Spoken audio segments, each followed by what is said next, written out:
গরম ভাতের সাথে কলা পাতাটা খুলতেই যে গন্ধটা বেরোলো না, উফ কি যে বলবো। আর উপর থেকে কাঁচা সর্ষের তেলের ঝাঁজ, জিভে জল আসতে বাধ্য।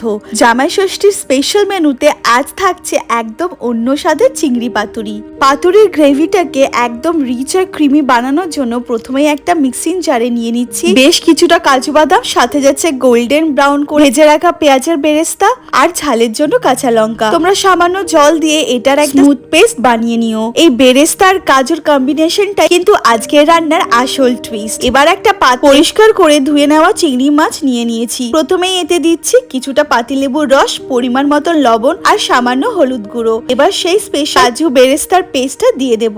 আর হ্যাঁ, একটু গন্ধরাজ লেবুর খোসা বা জেস্ট এভাবে গ্রেট করে দেব। এতে দারুণ একটা রিফ্রেশিং গন্ধ আসবে।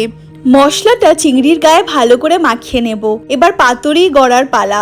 পাতার মাঝখানে মশলা মাখানো চিংড়ি দিয়ে উপর থেকে একটা কাঁচা লঙ্কা, অল্প একটু বেরেস্তা আর 1 চামচ খাঁটি সর্ষের তেল ছড়িয়ে দেব।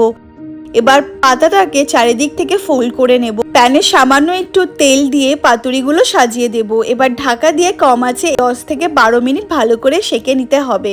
এপিট ওপিট যতক্ষণ না কলা পাতার রং একদম হালকা পোড়া পোড়া হয়ে আসছে। তৈরি আমাদের জামাই স্পেশাল ইউনিক চিংড়ি পাতুরি। গরম ভাতের সাথে এই কলা পাতাটা খুলে যখন উপর থেকে একটু কাঁচা সর্ষের তেল ছড়িয়ে আলতো করে মেখে খাবে, জামাইবাবু থেকে শুরু করে বাড়ির সবাই জাস্ট আঙুল চাটতে বাধ্য হবে। রেসিপিটা কেমন লাগলো জানিও। দেখা হচ্ছে পরের ব্লগে। বাই।